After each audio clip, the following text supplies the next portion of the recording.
don't call me Jiggy when I'm home, they call me Snowman here. We ain't never home, but treat the city like the base, yeah. You know where to look if you're looking for the wave, yeah. Looking for the... What it do? What's going down? What's happening? Welcome to another episode of the Eurosteppin podcast. Snow, what it's looking like over there in the Northwest, that pinned up. Man, I tell you what, man, it's actually blue skies, that sun thing out. You know, that ain't normal. We'll take it, though. It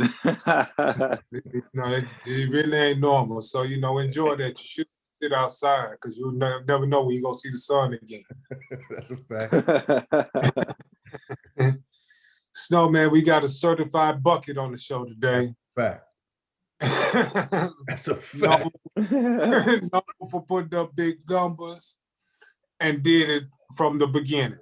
Mm-hmm. He's first team All Big West, a Bundesliga newcomer of the year, a Bundesliga top scorer, a Bundesliga champion, a Greek all-star three-point shootout champion, an Italian Cup winner, Italian LBA champion, and also he's the Alphonso Ford EuroLeague top scorer.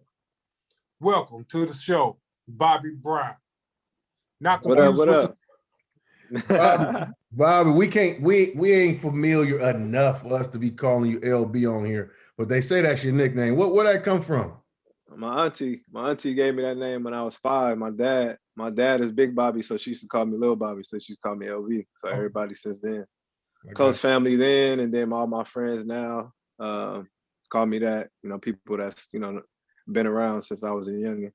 Mm-hmm. Mm-hmm. Bobby, I want to start early with you, man, because you've done a lot. But I want to start early, and we'll try to get to it as much of it as we can. So your high school career, kind of explain to us how you end up where you did, because seeing what you do now, it ain't no way possible that through your recruitment process, people see what you're capable of doing and you end up where you did. So can you break that down for us? So early on in, AAU and all that, I played on the AAU circuit, but it wasn't like how it is now with the Peach Jams and the ABCD camps and Nike and all that. I was on our team in LA was TPI at then, BBA, just playing in local tournaments, Vegas, LA tournaments, back and forth like that. I didn't really, go to the Peach Jams and all that to really hoop. And then I went to middle school at Overwright, and it was probably a 10-minute drive to Westchester. So it was like, if you go to Overwright, you're going to Westchester. Mm-hmm. And my home school was Inglewood High, and then my mom lived in Hawthorne. So Lusinger was the other school. So I was like, she was like, oh, you ain't going there. So, obviously through the AAU that we played in, we practiced at Westchester. So all the coaches got to see us hoop, practice, and all that. Like Ed Azam, DeWitt Cotton, they got to see us. Mm-hmm. Me and Trevor Ariza, Scott Cully, those are guys that I grew up, playing AAU in middle school ball with. They seen us practicing there. We went to Overwright. We didn't really have a team at Overwright, like a basketball team. So, DeWitt used to come up to the school, check on us, this and that. Well, check on me. He didn't know nothing about Trevor. So at that time, he was trying to tell us to come to Westchester. Y'all gonna play. Whoop-de-whoop. Westchester was this dominant powerhouse in high school. Right. We ain't know. We just want to hoop. So they recruited us to go there. But my situation was different because obviously Trevor's 6'7", 6'8". Big Red was 6'6", but he played like Barkley, and I was 5 feet, 4'11" at the time. But I can do everything though, shooting, scoring like a motherfucker, playing D. I was just all around this nonstop energy. Right. And we all played JV my freshman or 9th grade year. All of us played JV, got moved up in the playoffs, won the city championship. The next year, they stayed on varsity. I played JV because, obviously, our, coaches was not recruiting people, but getting people from other areas. So Hassan Adams came, these other guys, other bigger guys came to the school. So I kind of got overlooked. So I had to, play JV again, my 10th grade year. And then obviously I got moved up in the playoffs. And then my junior year came, and I was on the varsity team, but I didn't play. So it was like I'll get in at the end of the game, or like when we blowing somebody out, situations like that. So I never really got a chance to showcase. But Trevor and Scott, they were in the lineup in the rotation. So hold up. So you're telling me you're all the way now finishing your junior year, and you really ain't played no varsity basketball at all. I haven't played like a full varsity game where it's like I'm in the clutch times and all that at all. My whole 9th, 10th, and 11th grade. So I didn't really get a chance. I didn't get the ball in my hands until my senior year. And, obviously going up against all those, guards, Ashanti Cook, Brandon Heath, Hassan Adams, Brandon Bowman, like every day in practice, it made me better. And it made me, I already had a chip on my shoulder. I'm like, man, I should be playing. That's how I thought, coming in, because, I'm killing JV and I get moved up. So it's like, man, I'm trying to hoop. So I was finna transfer after my sophomore year to Dorsey High, because they was gonna let me play. And then, DeWitt, and everybody talked, my mom and my dad, it was like, nah, stay here, ride it out. I'm like, man, all right, fuck it, stayed there. Then I finally got the ball in my hands my senior year, and I got to play. And I think we only lost one game that year. We won city and state. I think I averaged like 18. And Trevor went to UCLA. Scott had his scholarship to Kent State. They all had their scholarships, and they were signed and everything. And I still, I had schools sending letters and stuff, but letters don't mean nothing until that, that real one comes. So I didn't have anything at this point. So it's senior year over with. We're on city state.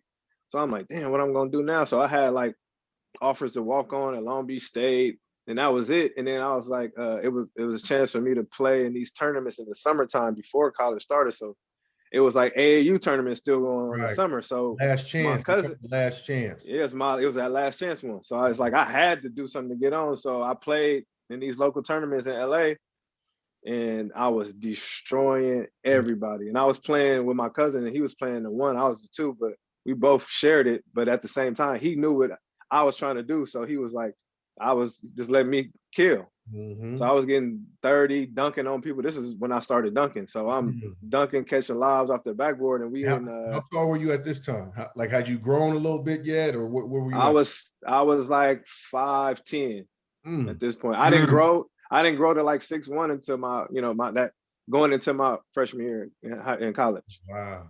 So I like had a growth spurt, and my bounce was crazy. So at this point, I'm playing AAU in the summertime while my boys, they chilling, waiting to go to school, grinded that out, killed that. So then that's when Cal State Fullerton came, and they was like following me around the gym. They was like, they offered me a visit to come look at the campus and all that. And I was like, man, I went on a visit, but in my mind, I'm like, I'm signing with y'all. Let's get it done. Right. Like, I'm going to Fullerton. It's down the street. My family get to come see me hoop. Played in that. So then they offered me the full ride. I went on a little visit. I signed my papers there, and ever since then it was on after that, because that's when I really had a more of a chip on my shoulder. Like, I got something to prove to everybody, all the people that didn't offer me a scholarship, like people in our backyard, LMU, Pepperdine, like all these schools was right there, and it's like, all right, bet. So we got all them schools on our calendar. Right, Northridge. Freshman year, we played Northridge, we played Long Beach State that wanted me to walk on. We played SC my freshman year at SC. So it was like, all right, boom, we got this schedule. I'm about to show everybody, what they would sleep on. So my freshman year, I got freshman of the year, Big West freshman of the year. I had 27 on SC. I had like 25 on Pepperdine. Killed the Big West as a freshman, coming off the bench at first, and then I eventually started over a senior.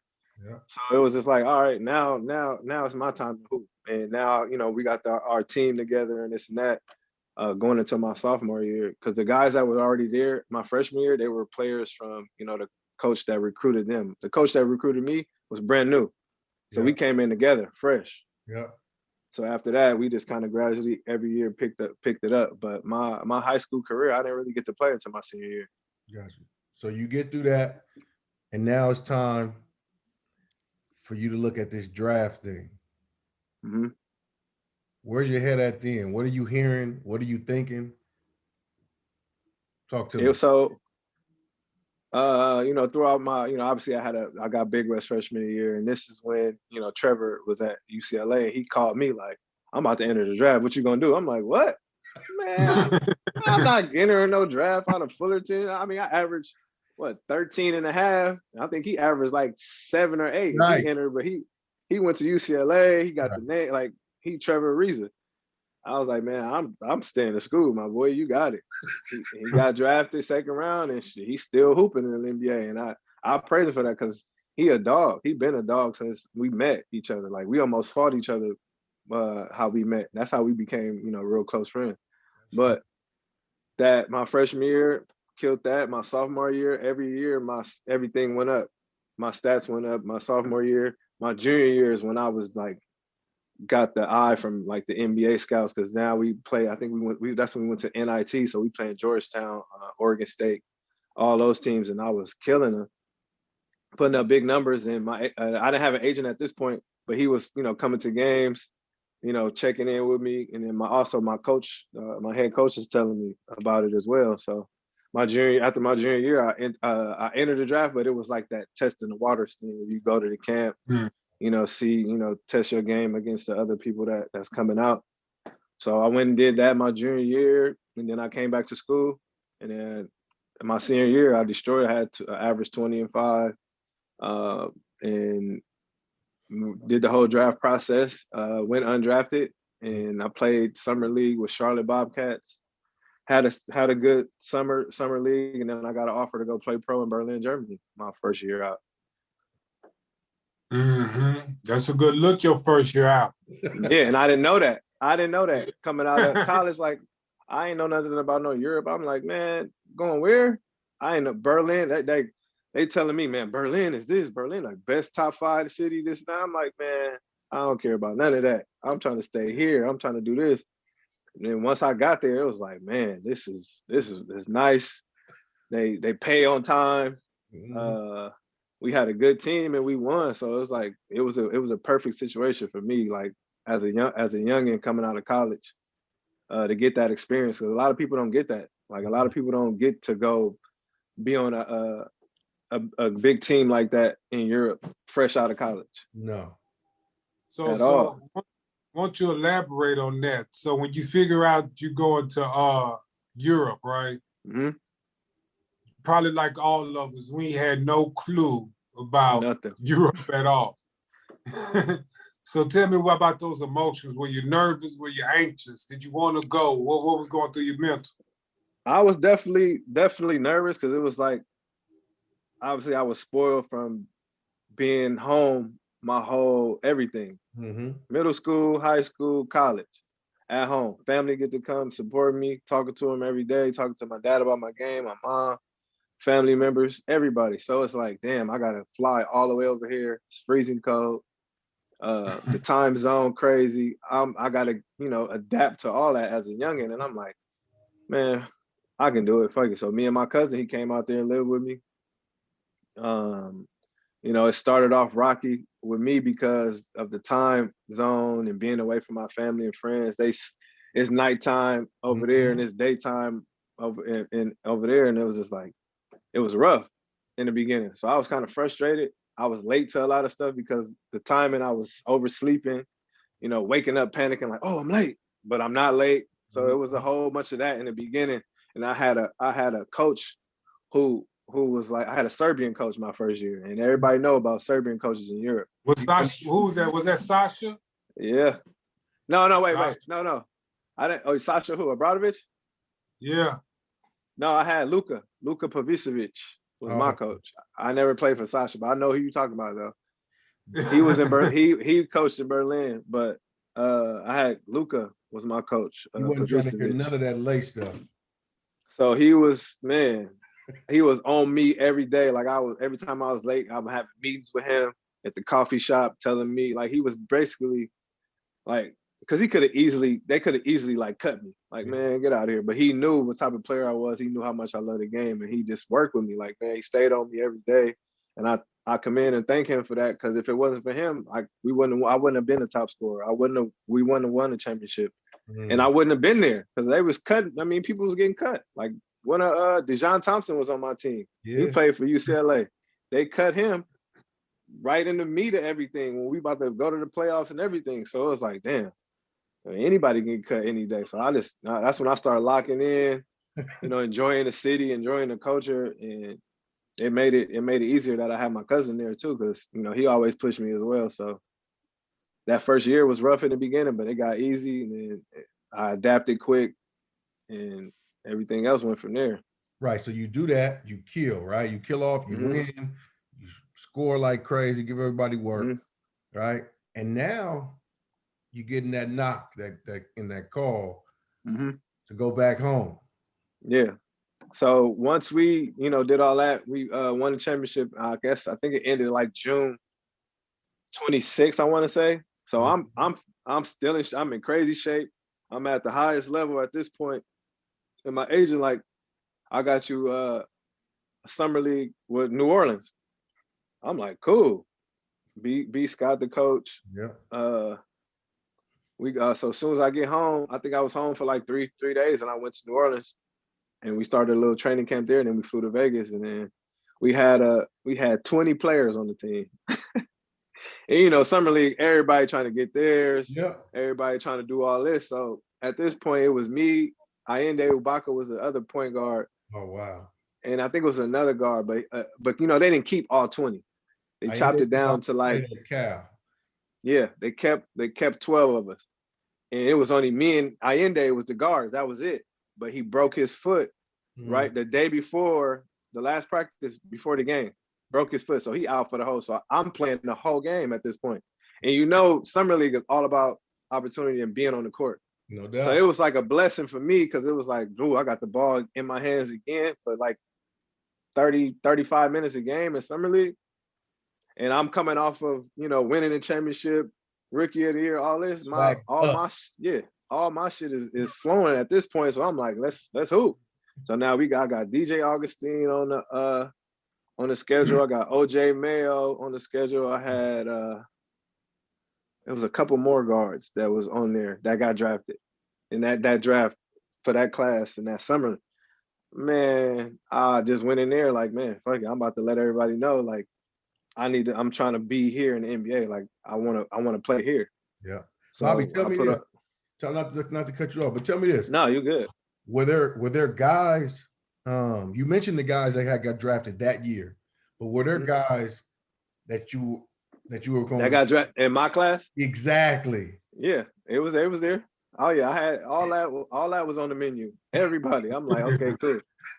Bet y'all said this player, okay, all right. So we had those 5 games, and I think I averaged like 19 or 20 in that summer league, and then I got Time out. That don't happen in summer league. Let's be clear.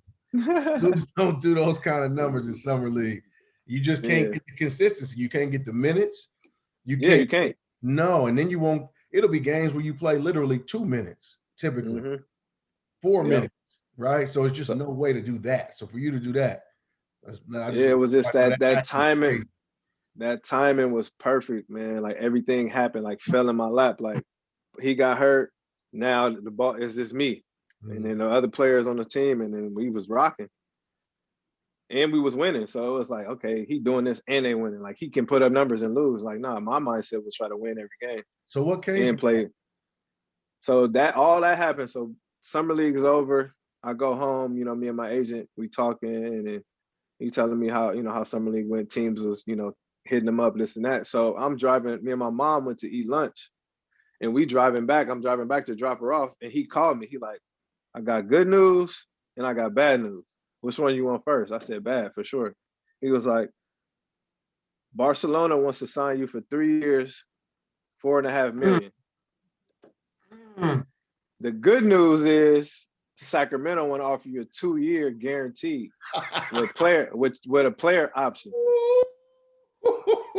Man, I had it on speaker, so me and mom's in the car, man, crying so hard. I'm like, no way this is happening right now. And at this point, my first year in Europe, you know, in the beginning it was rough and this and that. So all that is coming into play. And then, you know, I enjoyed it, but I didn't, you know, at this time I'm young still. I'm not knowing about no Barcelona. Like Barcelona, I know about Barcelona, but I'm not knowing. Like Barcelona is like the NBA too. No doubt. Yeah.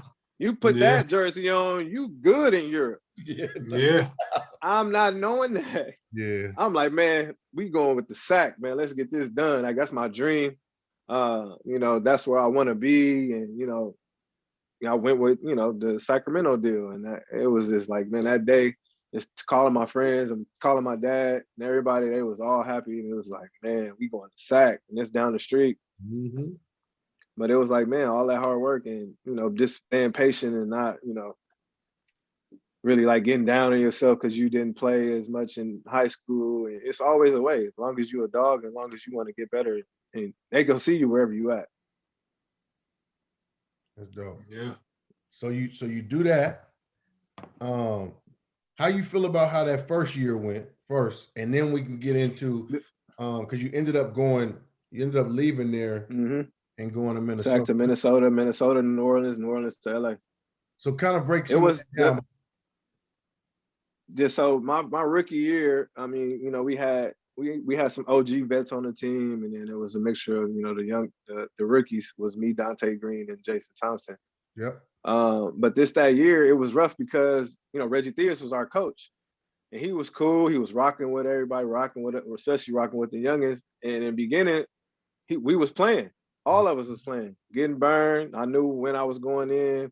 I went in there, did my job, and then he got fired. And then once he got fired, it was like we had Kenny Natt was the head coach. And, you know, he's more of like a veteran coach who likes the OGs and this and that, which is cool. And I understand that.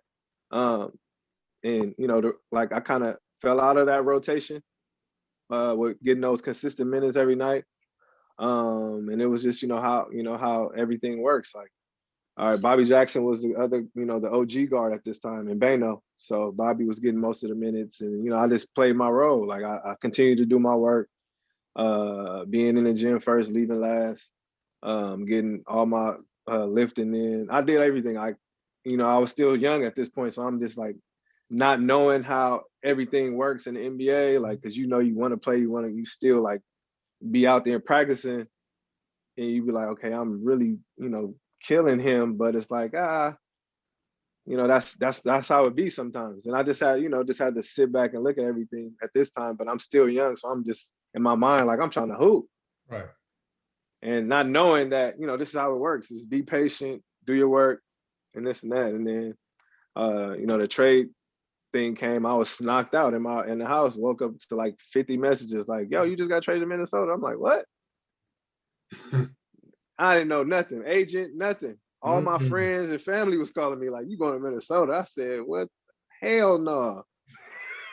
Next thing you know, Minnesota. I said, flew there. Me and Sheldon Williams was in a hotel for like, the rest of the season, like 4 months, like 3 months left. We got to play when we was there. Kevin McHale was our head coach. Yep. And it was cool. I mean, we played there until, the season ended. Right. And then over the summertime, I got traded to New Orleans. Yep. So and that was talk about it. No. Talk about it. New Orleans was being that young, that early, and being on the different teams. Like, okay, Sacramento was, was cool, but it wasn't like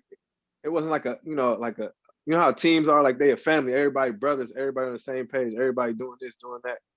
I got to New Orleans, it was everything. It was like, damn, this is it for real. Because that's when, I knew CP, but I didn't know him how I knew him when we got to New Orleans. Man, that was like a big family. Everybody was cool. B. Scott was a coach, CP, Mo Peak, Posey on the team. It was like real OGs and like people, that was all together. Yeah, it was like a real team. And, once I got there, we was battling every day in practice. Me, Collison, CP, B. Scott was letting me hoop again. I was playing the two at this point. I'm on the court with CP. I had some big games in New Orleans. One of the games is on ESPN. He sent me the video the other day. I had 18 off the bench. Going to guard Jason Terry and Jason Kidd. So I was like, B Scott letting me rock. He get fired. So it's just like, all right, man. B Scott got fired. Then our like the GM came down and he was the head coach now. So it was like, all right, what are we doing? The GM is the head coach. Like not even like ain't it supposed to be like the assistant, the head assistant or something? Right. He became the head coach. And then CP got hurt. And I got traded to the Clippers right when CP got hurt. I was so mad. So you go to the Clippers. That didn't last too long, right? No. It was the rest of the season. It was like 3 months left. I went there. Yeah. So you do that. And now, where are you at? You're heading back to Europe. Mm-hmm. You already know Europe a little bit at this point. Are you excited? Are you kind of over like the NBA experience because the way it played out for you? Just the way it played out, it was like, all right, man, I want to hoop, bro. Let's go back. Let's get to Europe. Mm-hmm. So that was like one of my, well, definitely bigger than the first deal I got in Berlin to go to Asseco Prokom in Poland after the Clippers. And we had a team, but it was like a team full of, it was a lot of us, man. Like we had a squad that we should have did some damage, but you have Quintel Williams on that team? Nah, he wasn't. I wish he was though. Okay. It was me, Daniel Ewing. Okay, yeah. Ronnie Burrell, Mike Wilkes, J.R. Giddens. I said Daniel Ewing. And we had some good Polish players, and then we had a German dude that was on our team. We had a squad. We just couldn't put it together in the EuroLeague. And once you out of EuroLeague, it's like, all right, we can't be paying you this bankroll. We gotta, Polish League, it was like, we can show up with anybody and win in that game. Yeah. Because like Prokom was like the best team in Poland at that time for sure. Yeah. Yep. How did you like Poland? Because I played in Poland also, and I didn't like it at all. I mean, I ain't gonna lie to you. I had the best crib ever over there in Gdynia. It was so cold, but I had like a high rise, 2.5 bedroom, like dope view, everything. But it was just cold outside. But other than my living situation was dope. The city was cool. Just the basketball part, I would wish it would have been a lot better. But obviously, we didn't win enough games in that EuroLeague. So I kind of understand, but at the same time, it's like, all right, bro, if y'all gonna do that, give me all my money. Yeah. Hey, tell me this. Do you remember anything about those roads in Poland? Oh yeah, all this. Listen. We had lost the EuroLeague game, and he got mad. So he was like, all right, Bobby, JR, and Ronnie, one of us. No, I think it was just me and JR had to go play. We played the EuroLeague game. The next day we had to play a Polish League game. I'm like, come on, man. We took that bus ride. Oh my God. My back was hurting, legs hurting, getting off that bus. I said, dude, I'm never trying to do this again. So I was so mad on the bus. And the team we was playing, they didn't have no chance. I was so mad. We beat them by like 60, man. And then had to get back on that bus and drive back. I was sick. Right. But I played in 2 Polish League games and one at home, and then that one drive, I was like, I can't do this no more. That's out. Nah, but them buses ain't nothing. That ain't it. After you go to Poland, you head over to Greece. Play for Aris. Yeah. How was your Greek experience? Oh, amazing. It was dope because PJ was on the squad, so he was calling me the whole time I was in Poland, like, "What's up? You coming or not?" Because the point guard got hurt. PJ Tucker. So he was PJ Tucker. Yep. PJ Tucker was on the squad. Before you say too much, you got all your money from Aris? Yep. We had to press him, but I got it. We had to press him because it's like they had to, because it was like, all right, man, I came there. I think it was like for the rest of it was like what I got there December to the end of the season, and then PJ left right when we were about to be in the playoffs. So it was just me and our big dude. No, they cut him too. So it was just me at the end of, like, all the players was there. It ended up with just me and like another dude, Jason Thomas. PJ was gone, Brian Dunstan was gone. I'm like, all right, man. So they had to give me all my cheese. Like, we played that Aris Pauk game in the playoffs, going through all that battles, driving to the game, getting rocks thrown at the bus, busting windows, our trainer bleeding because the glass cut him up. Yeah, it was rough. Speak on it. What happened? Go and elaborate on that story. Driving. Yeah, we driving to the Pauk. We like to let the people know what we they need to go know. through in Europe. Yeah. You know what I'm saying? Yeah. So obviously, Aris and Pauk is the big rivalry in Greece, and we played them in that third place game. You know, you play for third. That's what they telling me that's another thing. When I get there, they're like, "Yeah, we playing for third." I'm like, "What? We ain't trying to win." Right. Playing for third. They're like, Malaka, you have to play for third place. Play for third place so we can go EuroLeague. I'm like, you can go EuroLeague, win in third place? I'm like, yeah. I'm like, all right, man, that's what we're going for then. So we played that fourth place game against Pauk.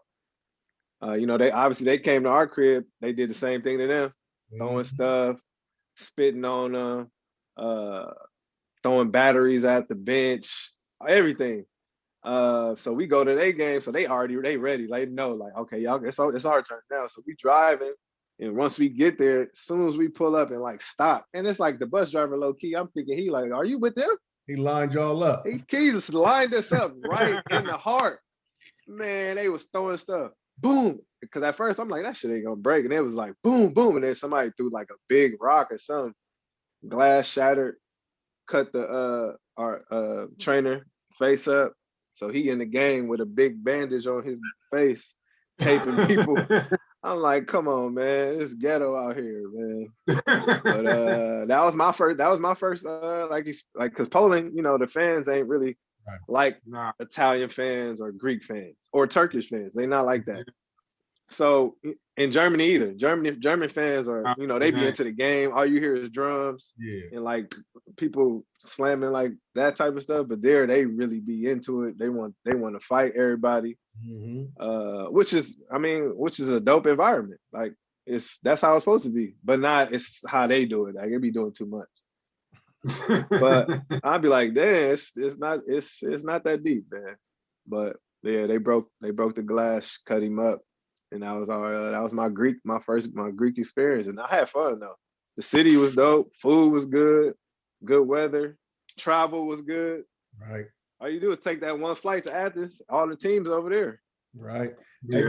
Hey, before we get into the rest of your career, we like to ask a couple of questions. Like one question I like to ask is, out of all this cooking you done did, right? You done cooked everybody. We can pull up the numbers, it's crazy.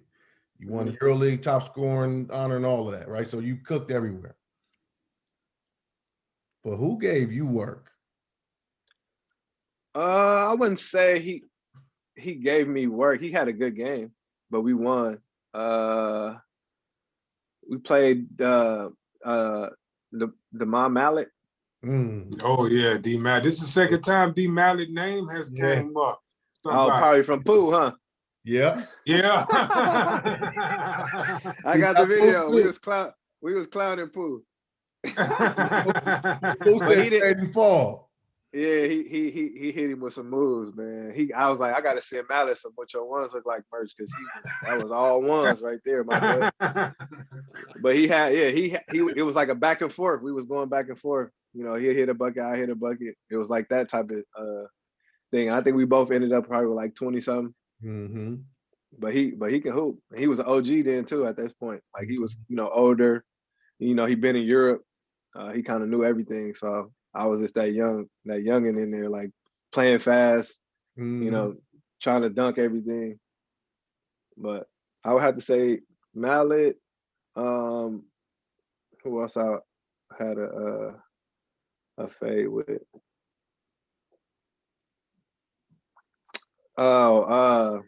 He played for Dijon in France now. Yep. Another small guard. Yeah. We in David Holt. Yep. I played against him in Germany. He was in Artland. Yep. He was in Artland, yeah. Yep. Big respect for him. Big respect to him. He be killing, man. To be that size. holding his own against everybody. He's still hooping over there too. I Mhm. played against him this past year when I was with Pout. He got Player of the Year in France this past year. Mm-hmm. Yeah. Be killing. Mm-hmm. He an OG now too. Yeah, yeah. Mm-hmm. Bobby, one of the first times I remember really seeing you and paying attention to your game, you was playing in Italy for Siena, right? Mm-hmm. And the year before you got there, Bo McCaleb was in Siena. Mm-hmm. And they loved him over there. He did work, he did his thing, you know, he really put himself out there when he played for him. And next year he was at Fenerbahce, then you came, and I remember it was like, is Bobby better than Bo?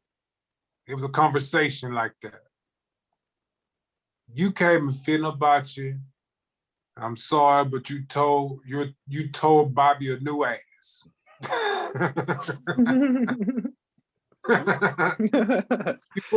You put on the show. I mean, I think you went for what, 41 that night?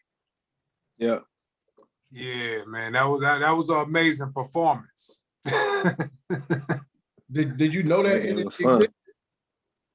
Huh? Did you know that people was kind of comparing y'all and that energy was? No, I knew that from the beginning because once we got there, when we got to Siena, Yeah. like the whole, even my whole thing from signing with him with my agent, he was like, so this was after the Oldenburg situation where I was playing, and it was like kind of I had to like rebuild my kind of career. That basically that's how they was trying to say, like, because that year in Oldenburg we didn't go to the playoffs.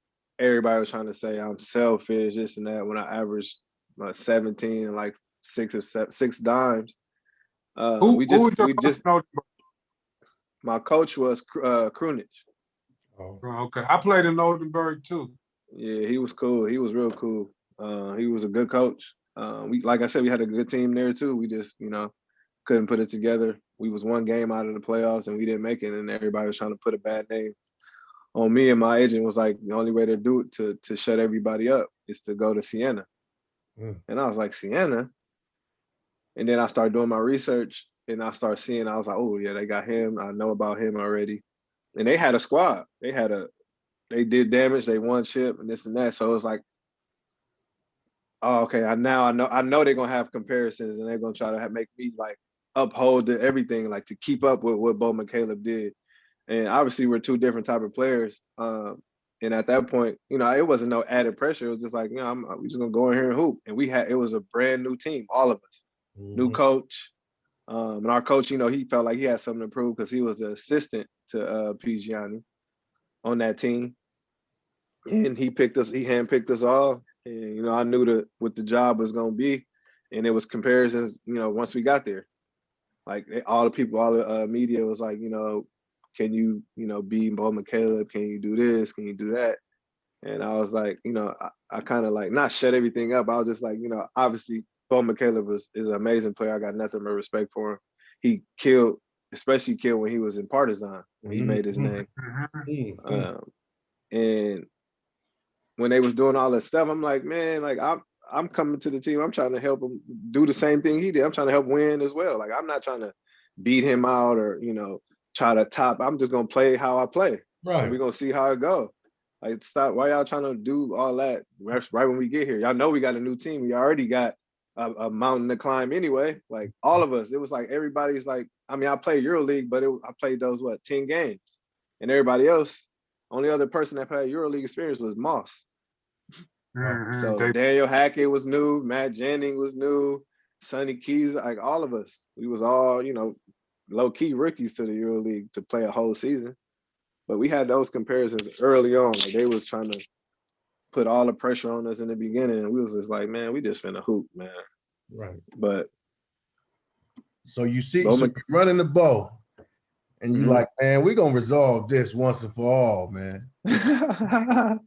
It was a lot of hype. We knew all the hype going into that game because it wasn't just me and Bo. It was Coach and Pigiani too, because he was the coach of Finner. Right. And they had the other guy who played for him too. He was a 3-man. that played for Siena as well with Bo.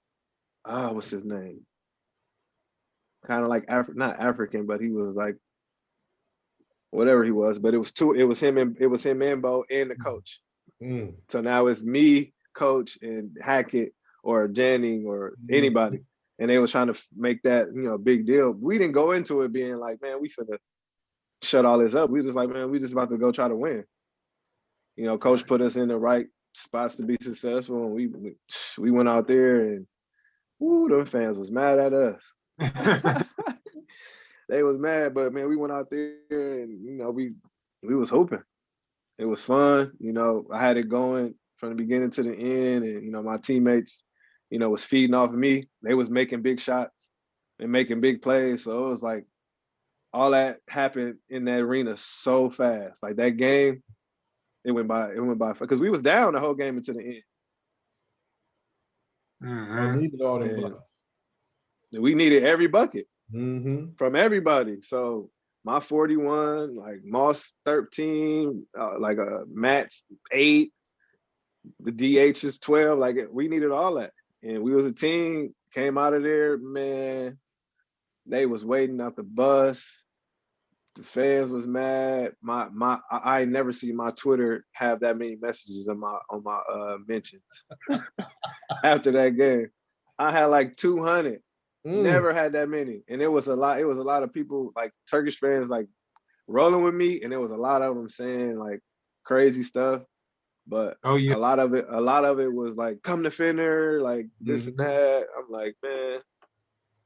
But then that night was crazy, and like a lot of and what made it even more dope is like going in the locker room. Like my teammates are like, I ain't never seen nobody have 41 in the game.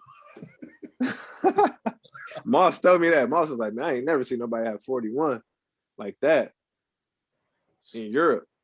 Because 40 is like 80. Yeah, man. Yeah. You ain't lying. That shit's double over there. It's so hard, bro. You fouling in the paint, packing the paint. They can block it off the rim. So I'm trying to go ahead, Dave. So out of the countries you played in, outside of basketball, wait. First, what was your culture shock in any country that you've been in? China. China. China for sure, man. China what was in China with that blew your mind? How they was driving on the sidewalk. Like cars was driving on the sidewalk fast though. Like they wasn't slowing, easing through. They was driving like because it'd be traffic, and then you'll see a family with like 8 people on the motorcycle. I ain't never seen that, and I ain't never seen nobody driving on the sidewalk. I ain't never heard so many horns being honked on the street. And just how they don't, they don't, obviously they live by a different culture than us. Like they don't, like as far as personal space, like they be all on you, like close to you. They're if you in a line at McDonald's, like when I first got there, I was eating McDonald's and KFC. So I'm in line about to order my food, looking at the menu, like trying to understand, okay, I'm gonna get that. And then a dude just walk in front of you. Mind you, I'm in line behind 2 people, and they'll just cut in front and not say nothing.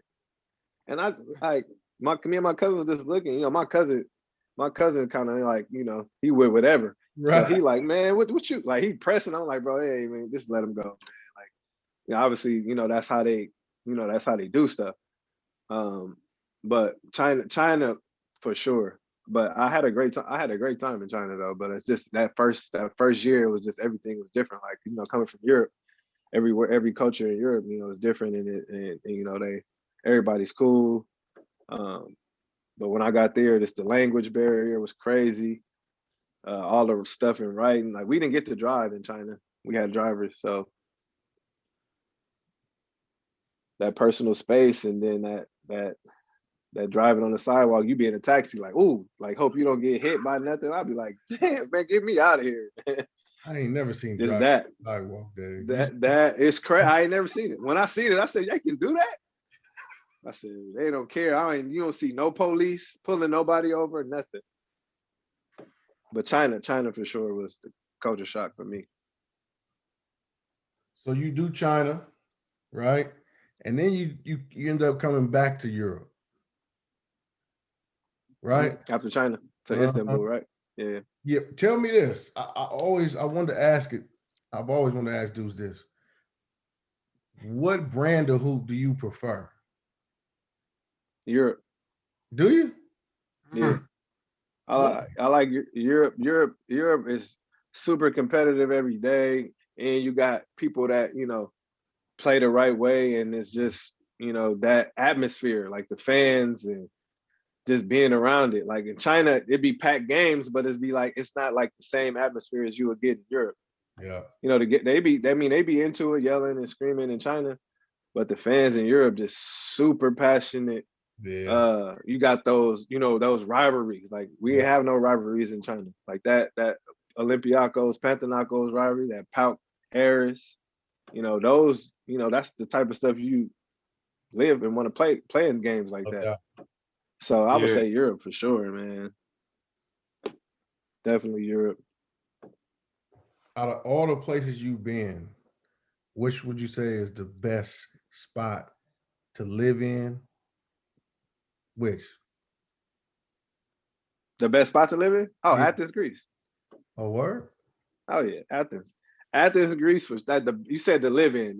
You asked me like what was my best experience. My best wherever I was Italy for sure. My best team, best experience was Siena, Italy. But to live, Athens, Greece for sure. Ain't nothing like it. Athens. We love Athens. Man, Athens is where it's at. Now you can party till 6 a.m. if you feel like it. You can. Whatever you want. You can. They got good food. Where I lived at, the water was right there. All the little cafes and stuff was right there. Oh, it was cool. Bless you, brother. Yeah. So this is appreciate you. Question we like to ask everybody who come on the pod. You played in Europe for some years. You know how difficult it is, to play over here because it's the competition, right? Mm-hmm. Can Bobby Brown name his top 5 players? Not his top 5 players, but if you had to make a starting 5, you had a team, and you put together a starting 5 from players that played in Europe. You could have played with them, against them. They could be American, European. It don't matter. You can add yourself in there. What's your starting 5? My starting 5 would be, only 5? only 5 in this Americans and Europeans? Starters. Huh? You can't have 6 starters. You say Euros and Americans. So I played with some killers and I seen killers. I'm gonna go. Can I do a Euro 5 and American 5? You could do that. We'll go with that. You could do that. We never did that before. Why not? You gotta have a Euro 5 and American. I'm gonna go American 5. I'm gonna go Mike and Shane. Mike James at the 1 and 2. Yeah, at the 1, 2. Clyburn. The 3. Mm-hmm. I'm gonna go Gist. James Gist. And Hal Hines. 5. Okay. That's a squad. That's a squad. And then Euros, I'm gonna go Euros now out there, huh? Because I can't say Luka. It don't have to be now. It could be the old Euros too. We just need your. No, I know. Yeah, I'm going about to. This my old Euros gonna be Kill Bill and Dematidis. Yeah. at the 1 and 2. Tell the people who Kill Bill is. Oh, Vasilis Spanoulis, man. If they don't know who that is, he low key the creator of the side step shot. He been doing that, but him, Dematidis at the 1, Spanoulis at the 2. Big guard. My big fella I played with in Athens. Damn.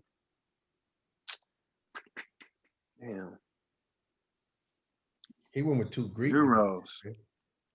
Nah, Yeah, he it is served. Euro He play 25. with Mike James right now. With The the big 10 off. man playing James is Miller 10 off. Oh yeah. oh yeah. I'm gonna have him at the 5. Yeah, Seska. I'm gonna have him at the 5, them at the 1 and 2. My 3 and 4 is gonna be I need a 4 with a burner. Because that's all, yeah. The 4 man's over there, that pick and pop ain't no joke. Yeah. You know who I like for Ephes that play. I'm gonna have him play the 3. He got drafted by Philly. I think he's serving too. Singleton? No, you talking about Serb. Euro. Misa. Yeah. Is his name Micic? Micic, yeah. Micic. I'm gonna have him at the 3. Micic is nice. He can like play Micic. he can play the 1, 2, or 3. Yeah, he can play 1, 2, 3. So I'm gonna have them 3 front line, Mulatinov at the 5, and I'm gonna go with Yorgos Princesses at the 4. Yeah, I like him. Ain't nobody stopping that footwork. Crazy. His footwork is so crazy, man. I used to watch that, I'd be like, damn, he be getting that off. Pump faking everybody. They be going for everything. I'd be like, I was watching they highlights the other day. They had it on the when he made the game winner in that final against Seska. He shot the floater from outside the box for a game. That's tough. He ain't touched nothing either. All net. Right. Hey, Bobby, who's the best player you played with or against in Europe, though? We're not going James Harden and none of that in the league. We're saying yeah. In Europe, play with or against. I think on my team. Well, I mean, obviously, I play with Spanulis and and hold on, but why you say that? When you say Spanulis, I want to dig into that because, like, if I'm watching your game, right, you got a whole lot of sauce, right? You got everything in your bag. Spanulis he got something. He got some sauce, but that's not really what his game is centered around, right? His game is centered around knowing how to play in big shots. But when he was younger, he was killing. Like I used to, when I was in Aris, I used to be watching them games. I used to be like, man, he be killing, bro. So Dimitris too, like they used to be killing. So I'm asking because what I want to get to is like what's so impressive to you about his game? Like what, especially being his teammates seeing it every day. In them pressure moments, like you don't see nothing on his face. Like you don't see like, oh shit, he nervous, or oh like ain't no pressure on him. He just like, man, let me see the rock, bro. Like that's how he hoop. And his every day is like, I know, like I was an OG on his team too, but he older than me. But just how he carried himself every day, he was a pro. Like he was getting his work in, crazy shape. He know the game. He talk about the game all day. Like I like people that like. Yeah. Like love basketball. Like this everything hoop. He love hoop. We talk about hoop every day. All day we was talking about basketball and just his approach every day. And just like I was asking them questions like about them shots that he made. And he was just like, man, coach drew up the play. I'm gonna make this shot. Like these are shots that I shoot in practice or that I work on. And he's still like that right now. He's like almost 40. Spanulis, man, bad man. But I wish I got a chance to play with Dimitris. I had a chance one time, but I didn't go. That would have been dope to play with both of them. But Spanulis, who else I play with? Or against.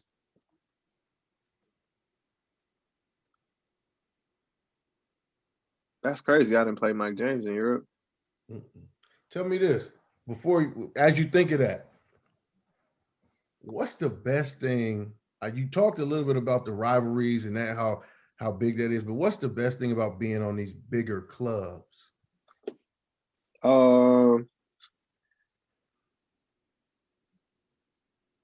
Just well, I mean, I played for Olympiacos, but all the games wasn't packed unless we was playing Panathinaikos or a big team in EuroLeague. But I would have to say Olympiacos, because every time we went somewhere, it was cameras everywhere, you know, at the airport, people following us and stuff like that. It was like a low-key, a rock star type, you know, situation, like an NBA team, like the Lakers or something. Mm-hmm. But just those, you know, those in-game, like, well, I can't say rivalries because we already had that, but those type of, you know, that pressure that you have being on that team and then you going out and playing in those games, it's like, you know, this is the highest level you want to be on. Like, you want to be in these type of situations. So I would have to say that, like, being on a big team and, you know, just trying to play with that pressure and coming out with a dub or being successful with it. Yeah. How are you still, like, 'cause you've been at it and cooking for a long time. How are you still in this place where you got like a hunger to do it? Like, how are you still there? Like, how? Explain that to me. Just because, you know, once, you know, I put down that football and I said, this is about to be my profession. This is what I'm about to do for the rest of my life. Once I made that decision, it was like, this is me. This is who I am. This is, you know, the game I've been playing since I was 5 years old, and it's never going to get old to me until, you know, I get tired of it. And like, as I got older, you start to appreciate the game more. You start to appreciate all the places you've been, all the stuff you've been through, all the ups and downs. And it's like, I love this game. And now we got, you know, the youth around us looking up to us, me and Pooh. Like, we talked about that. Like, bro, as long as we stay in shape and as long as we take care of our bodies, you can play this game as long as you want, as long as, you know, other, you know, people want to sign you, like stuff like that. Because even looking at Omar Cook, like, he's 38 and he's still cooking at a high level. So it's like, 39. obviously he got the same love that me and Pooh got and whoever else is our age. It's like, you know, this is what we've been put on this earth to do, dog, is to inspire and to continue to, you know, play this game and try to do it at a high level. And then obviously, you know, as you get older, you definitely got to maintain and take care of your body. So it's just like, I love it. I can talk hoop. I can go play outside. I can go shoot. And just being around people that you done been through in your career, like CP is a big basketball. Everything is hoop with him. And just being around that type of mind and being around a James Harden, it's like, you know, those are the other guys that love to play the game as well. So it's just like, man, we all in this together. Like, I'll never not, like, me and Pooh tell each other, like, obviously everybody say, we're going to play until our legs fall off. Obviously that's, you know, the goal and, you know, to see how far we can take it to those limits. But at some point it's going to be a day where you're going to be like, damn, I can't guard him, bro. Or I can't get to that closeout. But it's just that, you know, since it's been instilled in me since I was the youngest, since 5 years old. Like, this is a sport for me, and this is what fits me. This is what made me who I am today. And now we got a chance to hoop at the same time and inspire the youngest. So yeah, you talk about the youngest, as long as they see us, right? You talk about the youngest, man. Tell us if you could talk to every single one of them at the exact same time right now, right? Mm-hmm. What would you tell them? I mean, obviously tell them, you know, especially the youngins, about, you know, obviously to stay in school. And obviously if you don't have that, you ain't gonna be playing no basketball. Like, mom's definitely instilled that in us. I mean, well, in me when I was young, playing like, if you ain't getting this GPA or if you ain't getting your certain grades, like, you ain't playing nothing. You're gonna be in the house. But just, you know, to stay with it, be humble at all times. Like, don't ever get on a high horse and this and that, like how I am with these youngins that we got right now. Obviously they get told that they this and they that, but at the same time, you hear what everybody, all these G League players right now, you like everybody else. Right. So you better, you know, humble yourself, play the game the right way, and just go out there and hoop. But just to, man, if you love it, just to stay at it, keep working on your game. Don't let all these, you know, trainers and handlers and all these guys, you know, try to, obviously they're going to try to like get in where they fit in. Right. But at the same time, you got to, you know, respect yourself, your family, people that's close to you, that's in your corner, and that's that's the people that's gonna look out. But just to keep grinding, man. It's a marathon, like Nip said. I've been going by listening to his music since he came out, and that got me through a lot of ups and downs. But just just to stay with it, man, and get better every day, get better every year. Don't take no step back, and just enjoy the grind. We've never actually talked anything about any of this on the pod. Mm-hmm. I love what you just said. And you mentioned Nipsey Hussle. I remember telling my friends, Will Conroy, I remember telling him years ago when he loved Game, right? The Game, rapper. And I'm like, I do too. But Nip feel like he should be the voice of the West to me. Yeah. Cause he's sending messages out. Like he's saying real stuff to motivate you to be better and to motivate you to do something with your life. Other than killing and getting shot and all. I mean, obviously he says stuff like that, but he also he trying to bring you up and trying to like motivate you. Everything. That's why I be trying to tell them. They be listening to all this Pooh Shiesty and all this people talking about nothing. I be putting that Nip on and they be like, they listen and they be like, why you always listening to Nip? I was like, cause he's sending you a message, he's telling you a story, like he telling you how to get through stuff. And obviously they 2002 kids. They was born in 2002, so it's like they don't really know. But that I just tell them, man, yeah, I graduated college. Man, 2002, I was junior in high school. I said, what? Y'all don't know nothing about like B. Shaw be putting on all of old school LA hip hop. They don't know none of the people. Crazy. It is crazy. The times, man. But yeah, Nip for sure, man. So Bobby, what you got going on, man, outside of basketball? Yeah, I started my I got my own clothing line, streetwear brand. I came out with 2017. Obviously I grew up playing 1-on-1, 2-on-2, 5-on-5, as a kid, as a youngin'. And even in high school, we used to drive around, with our 5 and just hop out of the car and play against whoever outside. Growing up, that's how we got better. That's how we got that competitive nature, playing 1-on-1 against your cousin in the backyard, your brother or your friends. And I'm just trying to start that movement and get that out there to the youth right now, because all they got is trainers. Like I ain't never had no trainer. Obviously it's different times right now. Right. But trainers, you got cones and chairs. Them cones can't touch you. Them cones can't guard you. They can't block your shot. So it's my whole meaning behind what your ones look like is, to get out there and hoop and to compete, like not just going around chairs and cones and, listening to somebody tell you what to do. Just that's how you get your game, even on defense and offense. Like I'm not about to let you score on me. That's that attitude you got to have, like coming up. It's where you get that toughness. So we, growing up playing ones your whole life, and then in Houston, that D'Antoni offense was all 1-on-1. So after practice or before practice, we used to play ones. Me, James, Lou, Trev, Pat Bev, like everybody used to play ones and get real competitive.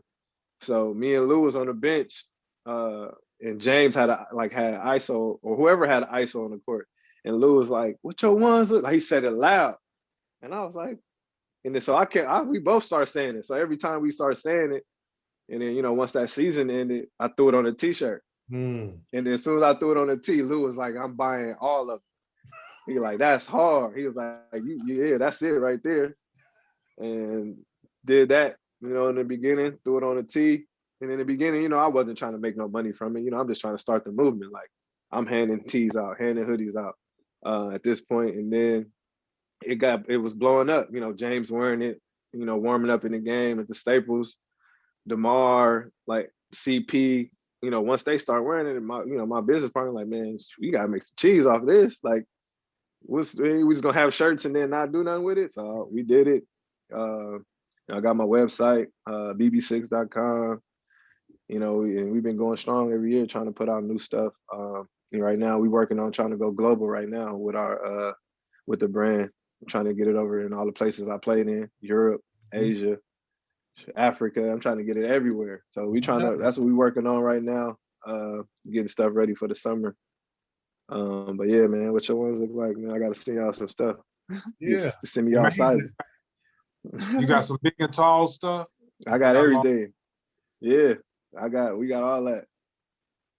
Yo, I'm gonna be real with you. Right now, I'm a 2X. I'm working on. We got that. Now I'm trying to get to a 1. So send me a 1 because I need that little motivation. All right, we got that. We got all that. He's like a 2XB though. He got a B behind it. Like mine is a 2XLT. He got the 2XB. That's yeah. 2XB. Hey Bobby, man, Yeah, we want to thank you for coming in on the show, man. Everybody, you know, look out for your merch, what your ones like. Yeah. Just thank you for giving us your time, man. We know you're in the bubble, grinding, getting your game on. Just thank you for, you know, giving us your wisdom. Appreciate it, man. Thanks for having me, man. Like, I had to do this, man. Pooh hit me up and was telling you know, talking to me. And I was like, I don't be doing nothing here, you know, besides, you know, doing Zooms with the stuff coming up and Zooms with the team. We be in this room all day, man. Lockdown. Hey man, so what's your handles for anybody who wanna follow you, catch up with you? B Brown 6_ is my IG. B Brown LAU is my Twitter. Follow me on there. You know, updates on the merch is on my IG as well. Get with the movement, everybody. I'm coming out with some new stuff. Before Dave do the outro, I want to ask you one thing. Can we talk about what that 6 mean? The 6? Yeah. My number. My number. Right. Yeah. My number, like my numbers growing up was 3. You know, because my favorite player was AI. And then once I got to Germany, my first year, we won that chip. I had number 6. So I was like, okay, I won a chip my first year pro. I'm rocking with 6 from here on out. So ever since then, I've just been 6 everything. Again, man, appreciate you for coming on with us. Yeah, all day, man. Respect. Thank you for watching another episode of the Eurosteppin podcast. Catch us on nextones.com or the Next Ones Network YouTube page. Also catch us on all your audio platforms, Spotify and Apple Podcasts. It's Eurosteppin Podcast, no G. We got all the game. Thought it was a joke, what they still playing games for. Holes in my denim, never holes in my game, no. You won't be just like me, they don't love you the same, no. The series 3-0 and I'm back home for game.